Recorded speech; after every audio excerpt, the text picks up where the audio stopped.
với dịch vụ cái này sao thành ra cái việc cái này nó hoàn thiện nên điều lai nó cũng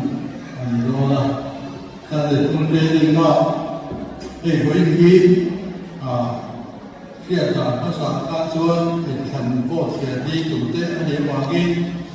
khai không mấy hiện cả đi thì cái hoàn thiện khai không anh có ta tức là chuan thì có bảo hỗ trợ rất là nhiều thì nó là trong đó rất là đi có về nó về cái gì nó làm việc kiểu nó rất là mấy sửa lên ngay sĩ có về tiêu sinh chỉ đi bảo là thiên ấy có ý nó chú hắn sản nó là tuôn về đó cần chỉ là chúng ta làm sửa đó là gì họ cũng rất in cả gì cái việc này bằng tuôn không phải là cái cối cũng sẽ để cái sự đại anh sản xuất quên không có cái gì dự soạn nghe làการพบตัวสีมาสอนนักการเมืองการลงเสียบางเงินมุนตะเกียงไม้ไผ่การใส่ชุดชุนาเด็กเกี่ยงลงพื้นนั่นสั่งสิละยี่การตรงใจละอันนี้ให้ตัวนั่นเลยเขียนเตียตัวนั่นในที่การมาสอนเกี่ยวกับเสียเป็นตัวเล็กเป็นดีสุดที่ได้สีก็จะว่าที่แข็งเงี้ยเงี้ยคืออันนี้พวกสีไล่ที่กินตัดเงี้ยvới nhà gian không xong từ cái nhìn qua sạch và kia thì nó thì những cái chúng cái lỗ tinh kia nên là chúng ta khi ta làm sấy một không bao nào lỗ sấy cái cả đức của cái lỗ quy của chúng ta này sẽ hiểu như là nghe thế còn cái này hiện tuổi là các bạn là các sản là chúng ta làm sấy tức là chúng ta để xoa sấy xoa kiếm bài điที่ยังเทียบข้าวอยู่เลยหมู่ข้าวผมบอกว่าเด็กเอ็นหมุนถึงกันเทียบตรงเตโพตัวเดียวตัวเต็นกันสำได้ที่นี่นะตัวเฮียกับเฮียเทียบเราสักพักหมอเทียบก็ที่เราไปอาเจียเขาเป็นที่นี้ผู้ใหม่ปัจจุบันมาเอาหมอไปที่การเรียนรู้เทียนี่ละถ้าคุยกันเสียเรื่องสุรนาbằng biết việc của những cái suy kiến đó là bao thì hình như mà cũng thực tại là tin thì cái là sự phán và cái gì khi suy mà một cái suy hấp dẫn mấy kia một câu kia đó nó đi chia đó nó kia cái gì đồng xuân cũng rất cần nhiên chia đó là phá quý cái của gì thiên thủy nào chú bằng chú thì làm cảm tiên lấy mình tiên cái điều bằng chuan cái tuổi cái bảo vệ cái gì khác làm chi tiết khác là một thế nào tiên trả nó cái là thế nào chú mấy thì là pin nấu bấm tôm sủa làm tiền thế là thế này tuổi nó cũng rất là nhiều thế nào thế rồi nó cái gì liên tu rồi đó để việc khác trong những người dân là trên phong thủy này tiên ngày già làm rất không cái câu hiện là gì chú bằng chú Hindu te hian Hindu te chuan tuan na ta hi kan tu da ni an tia Hindu mai ta chuan tu ra sin Bible la te ko se kha ta ti na te pan na ya tin Buddhist ho te hian chuan sa ko du tu chuan tuan na hi ri ru kun pa ma ba na ni ti te na se ya tin chu bi a chuan việc quản lý của cái dùng na ông nghề thì thực hiện là ta để các tiền khang chúng mình việc tiền là đủ cho cũng phải việc rồi thủ đó mà đi tiền không cho con ăn hàng xe các tiền chỉ thực khang là một chuyện các việc xã có thể các tiền là ăn tiền và tiền chúng ta cho có hiện ăn tiền là cho nụ lệ qua tiền vào cái này tiền thì là cha này anh bảo đi vào này để qua khu cái thiếu bị xóa lại để anh đã cái tiền chỉ có cái hoa anh bảo chúng tôi tiền cái xóa và kia này kiếm cái câu tu này cái mình in lên tu cái gì in cái phần đó tu là cái tu là cái đồ mà để tiền tiền cái thì thật lỗ và tu là cái công ông không có gì lại thế cái tiền làm ăn ngày qua na để tùy tiên ở chuan rồi thì không đi chú cái này đi đến rồi về và in cái điểm dòng cái thàn cái thàn nó tụ đề mà anh biết tiền thì nó tụ tên đến cái mà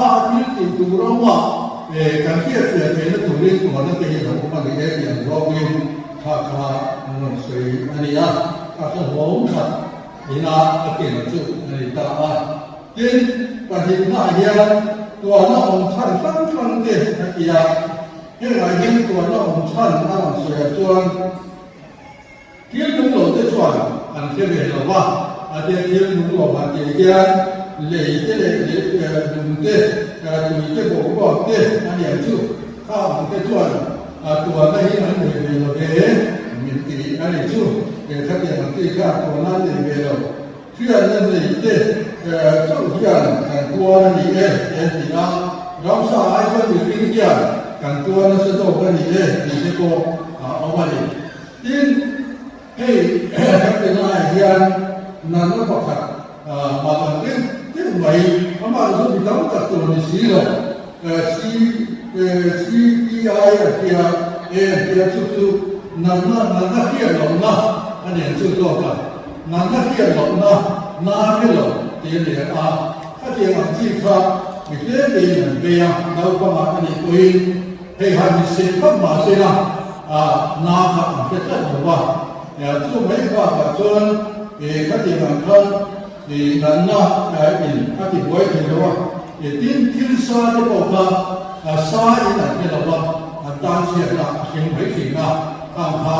ซาอันนั้นเป็นขาอันตัดซาอีกตัวของเสียมาเสียนั่นนักเรียนนักศึกษาหนุ่มก็เลยทุกอย่างที่จูมีเก็บเองเขาเป็นอะไรกันอันเวนี่นะซึ่งมีที่ตาในเราชวนให้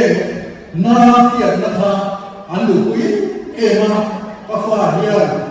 กันซึ่งมีคำชวนนาที่เวสิละอันที่มวยไม่ซึ่งอันเรามันนักเรียนเราค่ะเชื่อองค์เทียนเป็นคำที่ค่ะที่เราพูดถึงอันนี้นะจุดเดียวกันเวทีส่วนอันฟ้าที่โกนาที่ผู้ที่นั่นดูไปอันนี้นะก็เดียวกันที่นุ่งที่ขาเขาไปเรียนนั่นนะที่ออกมาจุดนั้นนะไปดูเด็กป้าที่ช่วยก็เดียวกันตรงกับในตัวนั้นที่ผมเซ็นนั่นเอง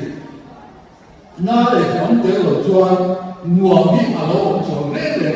มาที่นุ่งที่ว่าอินชูดีนะที่จะยืดตัวที่ข้างอินชูดีนะนัวเองที่เอาไปนั่งตัวนั่นเองฮัสซันนั่นเองเราผมข้าที่เราตั้งมีสิ่งที่นะที่เราตั้งมีบุตรที่นะที่กันมีภาพเราเลยกันมีเทเลพอนมีที่ที่ดูอะไรนี่ที่อันนี้จู่เขาให้เราที่เราหมายถึงที่ขาเอาชวนสวนเราหมายถึง非让我们说水楼帮我们看他的地方引渡อันนี้นะถ้าเราไม่สู้สวนท่านนี่ทุกอย่างส่วนที่เราจะไปที่ข้าที่ตู้อันนี้นะเดี๋ยวจะไปที่สวนบางท่านเราดูว่าเราบอกเราดีอย่างนี้ไม่ยากที่การเกี่ยวเราช่วยท่านตรงนั้นท่านการเกี่ยวตัวเราที่ข้าไปที่เราบอกการช่วยที่ตัวนั่นเนี่ยทุกวันนี้ตัวนั้นที่เราดีมาเสียที่เราทุกสิ่งอันนี้นะที่เองจะได้ไล่ดูเรื่องเสียภาษีเรามาเสียมีสิ่งต่างๆว่าสิ่งนั้นมีชูตัวนะอันนั้นดีท่าอันนี้ตาที่เราเป็นไล่ก็เป็นกันดูเห็นว่าเป็นอย่างดูนะก็เป็นเหมือนกันตัวเห็นว่าเป็นการมาตัวไล่ก็เราไม่ได้อะไรว่าตัวชนที่เราต้องการข้ามหัวล้มตัดเสียได้ส่วนสักทีนั่นเองที่ไม่ตัวบางทีนั้นตัวไล่เราชนเชื่อวันนี้มาอาจจะตัวชนทุกที่ได้เราชนราชบัวล้มตัดเสียได้ผมถามวิจารณ์ที่ตัวเราเรียนไม่ยากที่เป็นเสียจากที่ตัวอันนี้ทุกที่เราชนที่จะมีภาพเรามีที่ตัวเราเรียนไม่เราเรียนข้ามที่ข้ามว่าเราตัวไล่ชนเชื่อthì có mấy cái chuyện gì cả chỉ là không thể gì cái bộ hiện tại là cái này nhưng chú bảo cho thì áo áo hoa hàng của nó chìm thế nhưng lấy chúng ta nó cán của nó chìm thế bộ áo bằng của nó bằng thiên thiếu thằng đầu quan kia thiếu thằng kia là chú người thiếu tê ta mà thiếu đâu quý là cái gì thì yên mình còn qua nó tới đầu tiên muốn đi à kiếm lỗ số cái gì thì đây là sự kiện này đi qua nó tới đầu cho mình phong kiến ông thầy nó đi qua đây mình cũng được cái gì xia chế tu luồng lên cái ông tê cái gì mà na mình xia chế tu chỗ cái gì thiên chính về phức tạp để cần ngay thì là phải có mày hiện tình của này của nó anh đi đâu ông cần thiết để nó đủ cho cái của nó vào nó tham bị nó mình còn tin xuống thật thiệt thì mình nói thiệt cho của đây của nó đi đâu của mình làm cho phải phúc thì nó gì chứ anh làm thiệt cái chứ về thiệt cái bao nhiêu cần cái gì ở đâyที่ฟ้าอันนั้นเนี่ยชุดตัวนั้นมาอันนี้เสียเด็กอะไรมาชุดอันมาที่อย่างเชื่ออันนี้ทิ้งอันมาที่เชื่อนั่งลงตัวถ้าอะไรส่วนตัวตัวนะครับต้องไม่ตัวอะไรช่วงนี้เดี๋ยวว่าส่วนอันตัดตัวขาหน้าโดนตัดไหมหน้าเสียเด็กตัดไหมที่ลงส่วนนั้นตัวตัวนั้นหักสักแล้วตัดเป่าจะหนา呀。就是对那毛多了说，他也非常大的做给我们。就没的话说，他为人们那提出的为主，我那些老的人没有的，为了让人接受，为某些一个的这点那个光的说，起码你说会过谁会落空没？这点他那边楼变节的怎么说？路人的话怎么来着？这就分别我在那附近的网边看我上发给你呢，就说那么没的ที่เส้นเป็นมาอามาอันที่เราได้เบรีกันเกี่ยวจนโลบินอัดวัวมาอันนี้มาอันนี้ซึ่งเดี๋ยวมันจะเราอยู่ที่เราไม่ได้หาตัวได้นะมันสมนะเราเต็มเบียดท่าแค่เชื่อตัวกันนี่ไม่ต้องไปทำตัดที่ตัวถ้ามันเป็นที่ทางตัวนั้นถูกเสียเลยมันตั้งใจคุยบอกเสียเราต้องเป็นที่ที่เราเนี่ยแต่ถ้าทางกันที่นั่นก็เสียที่ปัจจุบันตัวนั้นเนี่ยปัจจัยอาทิตย์ตัวนั้นเนี่ยปัจจัยที่สุดเลยความสักไม่เนี่ยอาทิตย์กันเป็นรายบุคคลหากมันพบปัจจัยตัวช่วยจะช่วยการทำงานช่วยเรื่องมหาวิทยาลัยไม่ได้แต่ปัจจัยทุกอย่างเป็นขัดส่วนเลยที่เราการที่มาการมาเป็นอะไรขนาดก็ทำมาไม่ดีเกินกันจนมีฟิล์มตัวมาถ้ามีฟิล์มน้ำปัจจัยเอาไปแสดงที่เราโซ่กับไอ้แบบตัวตาเนี่ยตัวมาเยี่ยมกินชวนตัวเราตีกันมาวันนี้ที่เจอกันว่าอาจจะปัจจัยน่าชูมา谁用重点嘛？因既然你没用，我们打赌我们呢，就没有往那还有什么更多的沟通我们啊？因他最大门槛，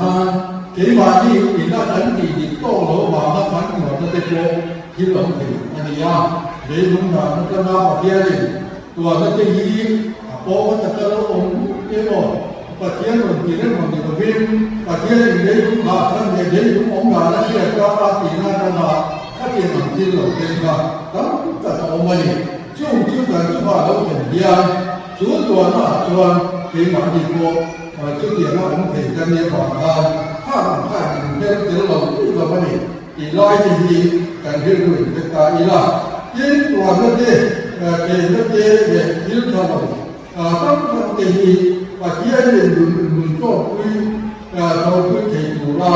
มีฟิล์มสวยงามนะตัวตาฟิล์มอยู่คุยมองที่ตัวเลย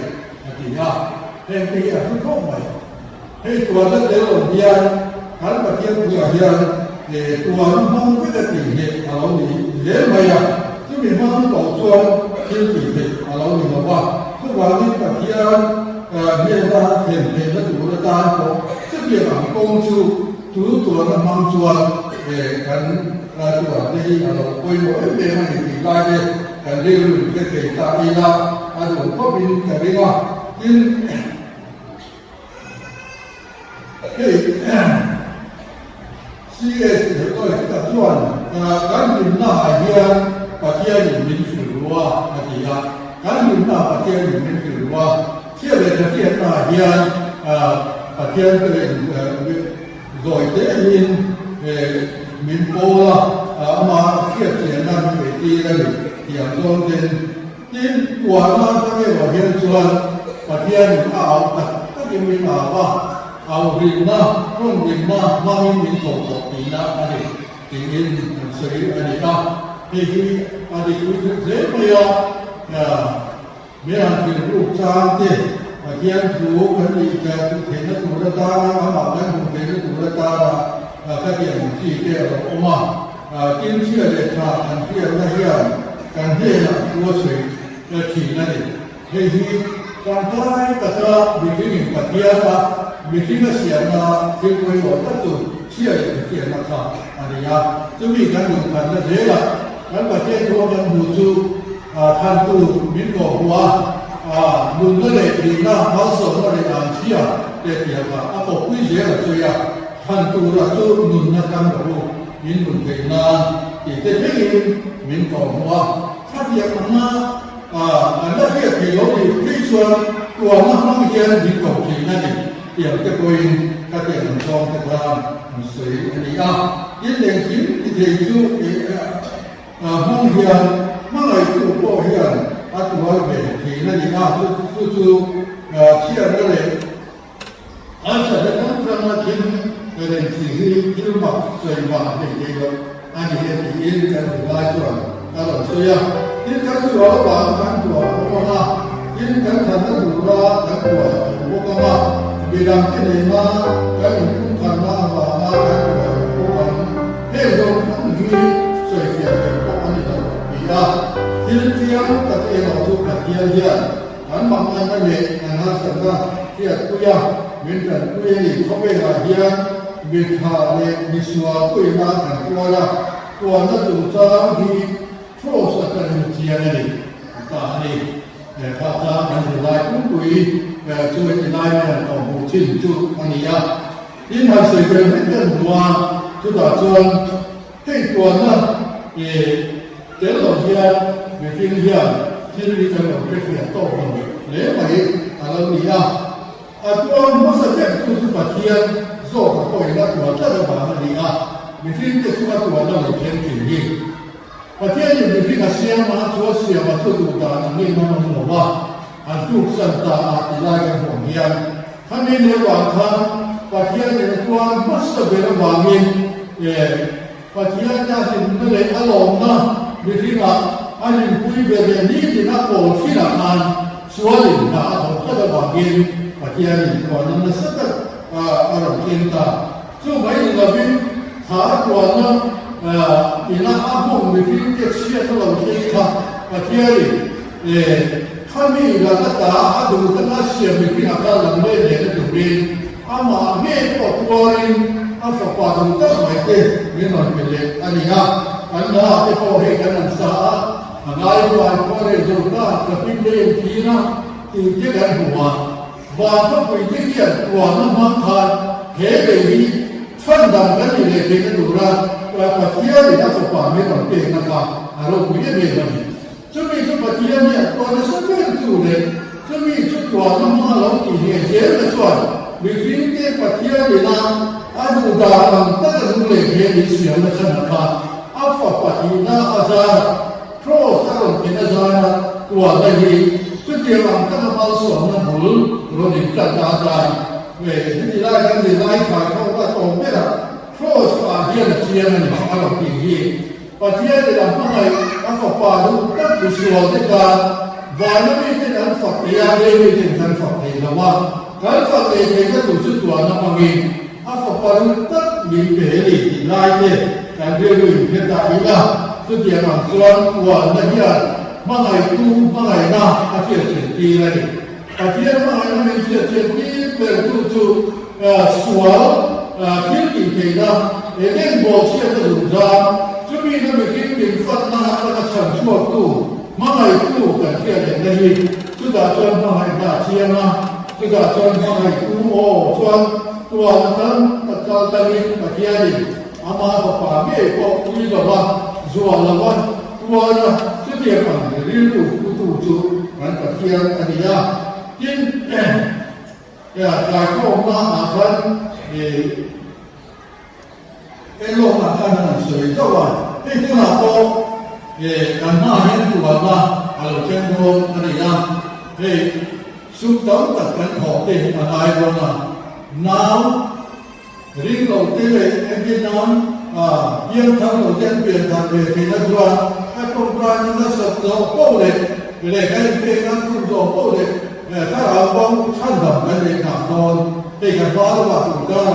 họ để ra họ để như thế gì chủ hút xuất bản mang thôi chứ mình mang tụ tụ nó mang gì hếtถ้าเราโม้กันเด็กถ้าเราโม้สั้นส่วนหนาแล้วเขาเยี่ยมซึ่งเนี่ยคนตัวจะสักเพี้ยนเก่งเขาสอนมาเป็นโดนเฮ้ยเราจะมีวิธีนะลองเช็คกันโดนส่วน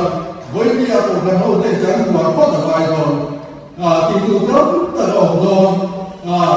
การถูกต้องจะโดนทุกตัวนั้นจะมาสอนน้ำหลอดส่วนเด็กเลี้ยงเป็นเมียหลอดโดนหมดทุกวันก็จะมีแบบตัวเจียนะการสู้เต้นน้ำท่าเลยตื่นเต้นร่วมใจกันเต้นปะเทียบกันข้างนั้นเต้นนายโดนกินได้ว่าที่เขาหมายถึงหม่อมโดนสู้มันเท่ชัวตีกันเช่นที่เขาเราโม้ไม่น่าหวาดเพียงเห็นชาติที่นี่กันตัวก็ไม่เห็นชาติที่นี่การที่เสียสมว่ามันตีไล่ครับการที่ในตัวเสียนายเขา